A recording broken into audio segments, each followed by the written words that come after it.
Hi, I'm Gary, welcome to my channel and welcome to this look at the new Sikorsky MH-60L Black Hawk helicopter in 1/48 scale from ICM.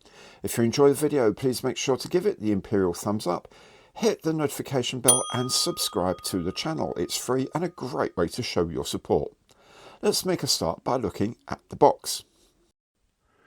So here's the box of the new MH-60L Black Hawk, the first of the Black Hawk series of ICM's production.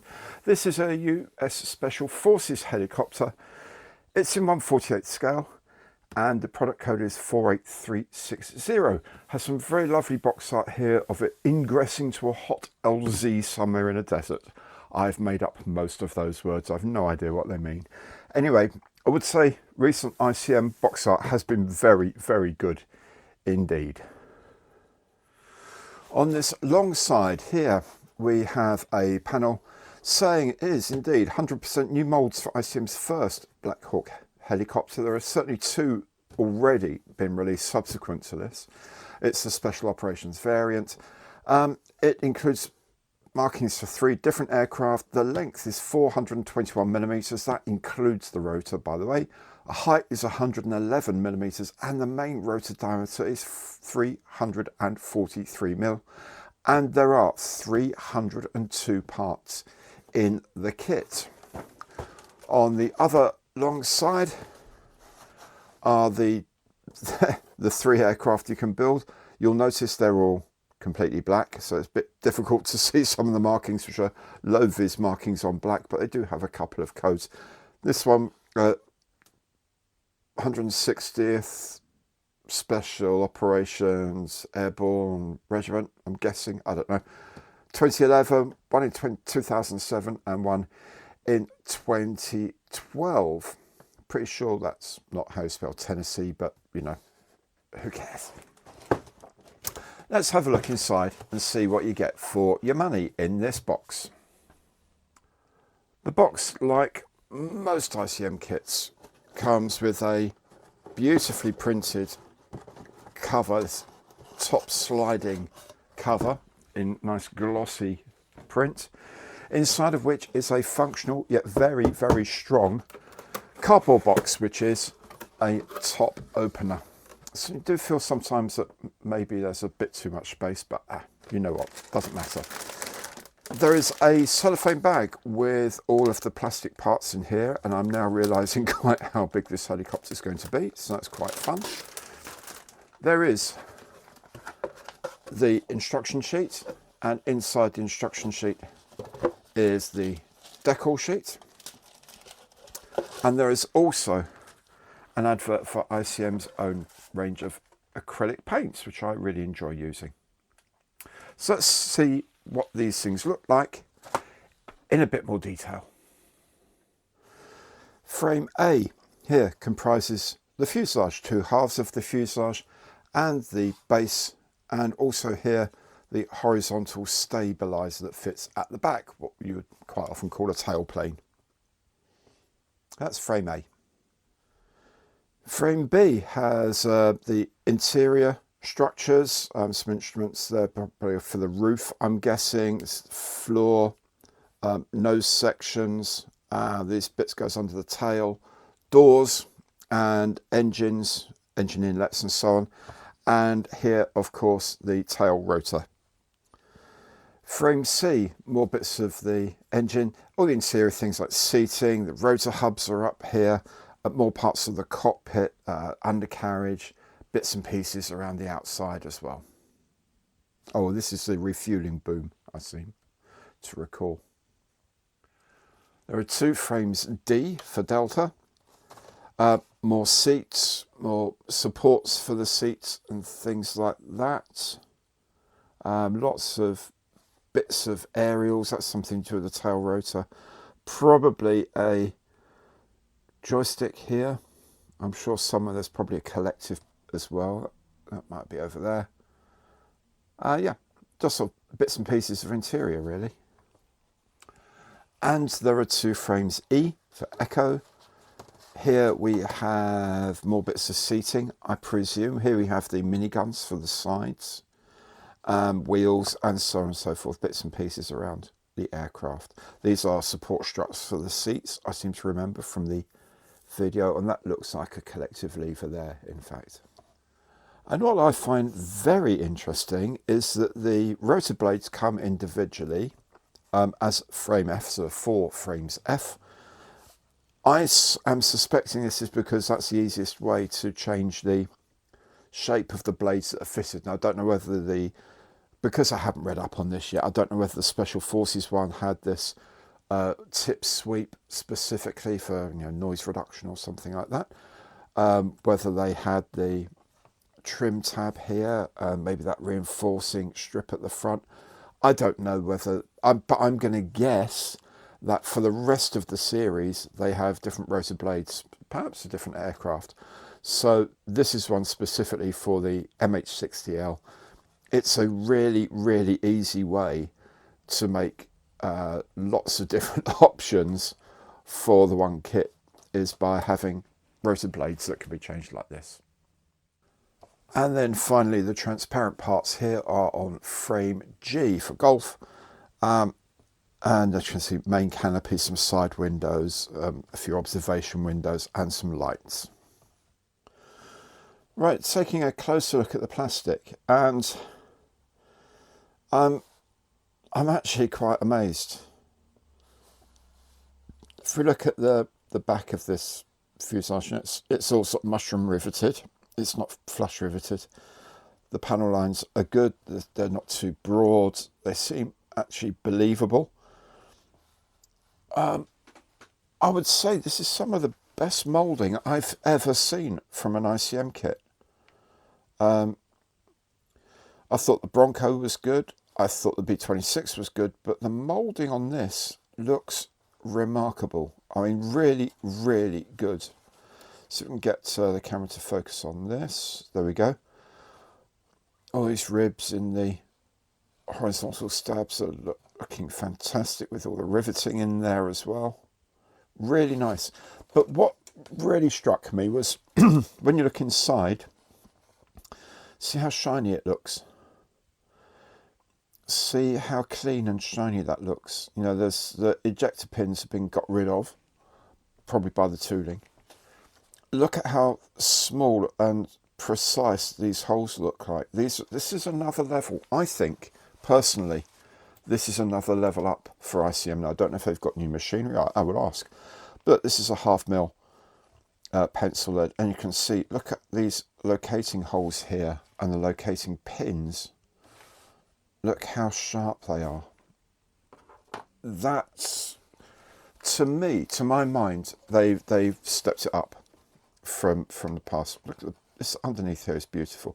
What is interesting, you can see these flow lines here, the flow fronts here, where this plastic and this plastic has been slightly different temperature maybe, but look how symmetrical, even the sort of visible flows are symmetrical and really lovely. And again, I mean, you can feel these ejector pin points, but yeah, they're out of the way anyway. They just got them out of the way so you don't have to. Really, get focused, thank you. Really, really happy with these. I must find out whether they've got new machinery or something like that, because this does look another step up for ICM, even over the AH1, the Cobra, which isn't that older kit, and was in 135th and 132nd. This appears to be, to my eyes, to be better. Looking at some of the finer detail here, there's the center console from the instruments, and then there's the flight instrument panel there. Lots of moulding, lots of relief on that.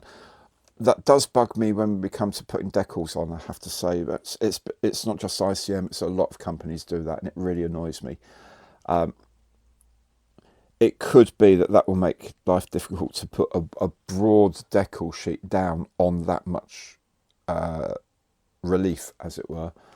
And I'm not sure I'm very happy with that. But anyway, we'll see how that goes. The other the thing that does slightly bother me are these connections here. First of all, that looks like a little bit flashy there, this piece here. And you'll notice that these gates aren't quite meeting up. There's two there and there's two there. Now the pieces look complete and all that, but I don't know if those are technically undershots or whether they were designed that way. I don't know. They look okay to me. They look complete, but they don't look maybe quite as well sculpted. I don't know. Let me know what you think. If we compare, for example, the sculpting here on this piece here with its opposite here, I think this sort of inverted U-shaped bracket thing there looks much better moulded there than there. So that kind of implies it's a bit of a short shot, even though there are clearly identifiable parts. And you can see in the light, you can see this edge of flash around here where the moulding's not quite. This isn't up to their usual standards. If that's the case, that looks very strange to me. But hey ho. We'll see how it looks when it gets made. But I'm not 100% convinced that's supposed to be like that. Wheels here look very nice, actually. These, I'm guessing, engine exhaust parts look very nicely moulded, very nicely designed. Yeah, they're pretty good, pretty good. Then when we get to much smaller parts like this mini gun and this bit thing here, I don't know what that is yet. Yeah, a lot of these parts I don't recognise yet because I haven't made it. So bits and pieces of undercarriage and this and that. These small handles look fine. You know, these brackets and tie down points, presumably. That may be a collective there, I don't know yet. They look very nicely moulded and very cleanly moulded as well. There's no apparent undershots on this at all, and no flash either. So these are really lovely. The decal sheet is fairly monochromatic because this is a Special Forces helicopter. It's not going to have big, bright, shiny logos all over the place. In fact, I don't think it's got any form of stars and bars at all. It does say United States Army, of course, but other than that, there's nothing. Cockpit and cabin instrumentation are here. These are things to do with the rotor blades. Lots and lots of little stencils. Again, how many of those are even going to show up, I don't know. These presumably go around the doors as cut marks for rescue. US Army codes, tail codes, and some aircraft data panels, individual aircraft data panels. Yeah, oh, and some formation lights. But there we go. So yeah, here we have the instrument panel in close up. Here's our standard 1/2 mil pencil lead for scale, and you can see it's largely just white and black. As I mentioned, because there's quite a lot of relief on the actual instrument panel on the kit, I'm not sure how much of this detail will rest happily on top. The ICM decals are quite thin. The backing layers are very thin.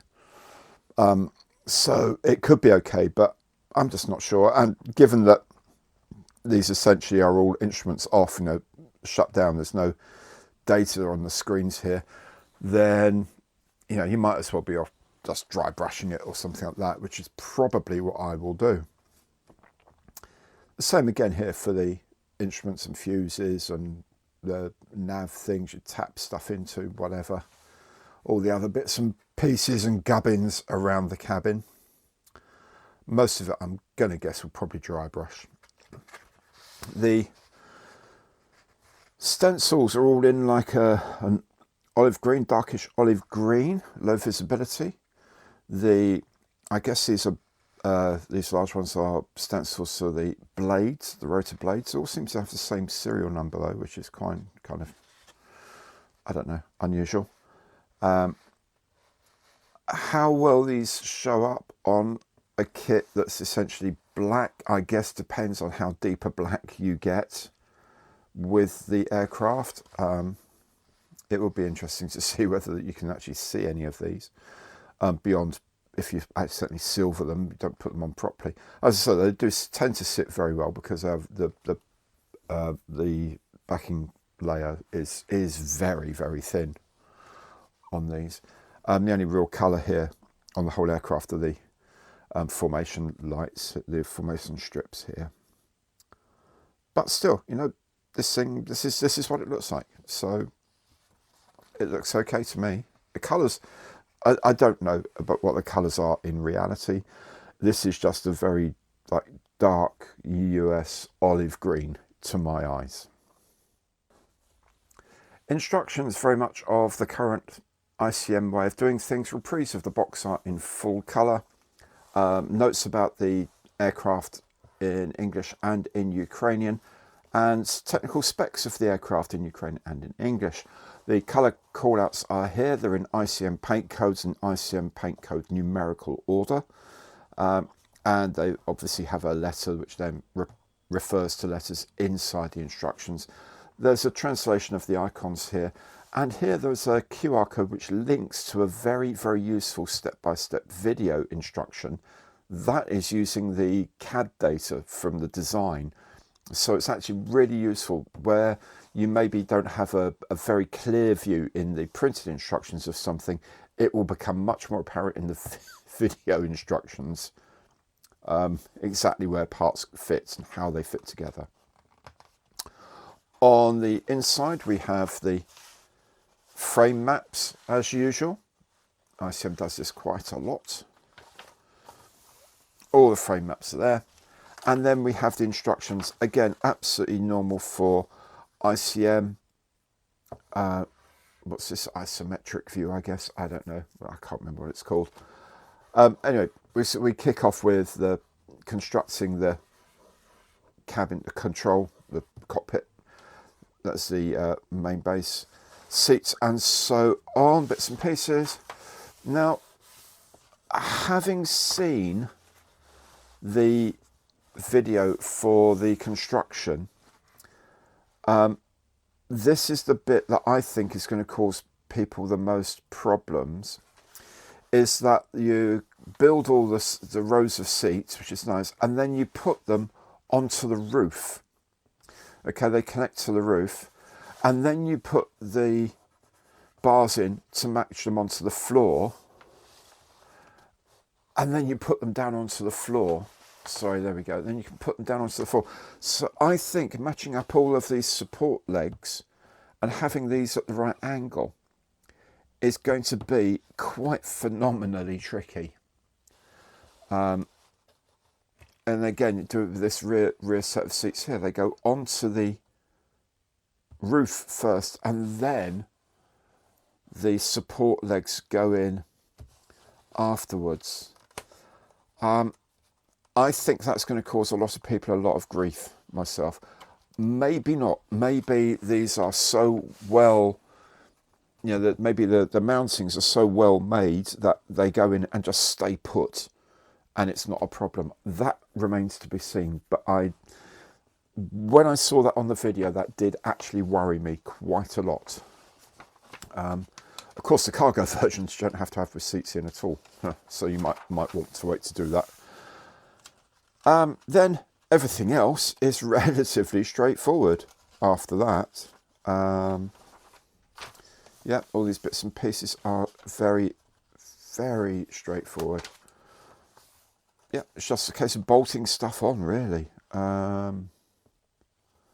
Just trying to think see if there's anything here that could be of interest. Oh, this is quite kind of interesting here that you can have. I think you can have the probe retracted or out. When they use the air refueling probe, the boom comes out even further forward because it needs to the drogue and pipe coming in need to clear the rotor hub.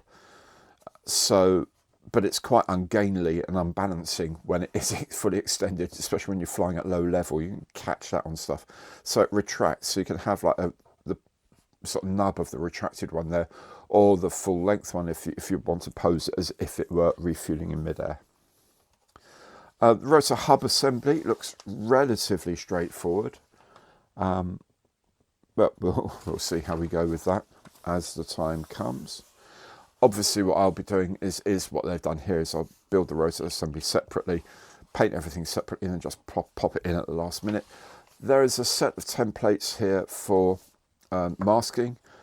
If you have the ability to cut these out from a cry cut, scan it and put it into a cry cut machine, or whether you do this by hand to cut these, there are already commercially masks coming available. The ASK, I know, do a set already that you can buy from them directly in Czechia, or you can make your own, or you can just cut them on the model like a lot of people do.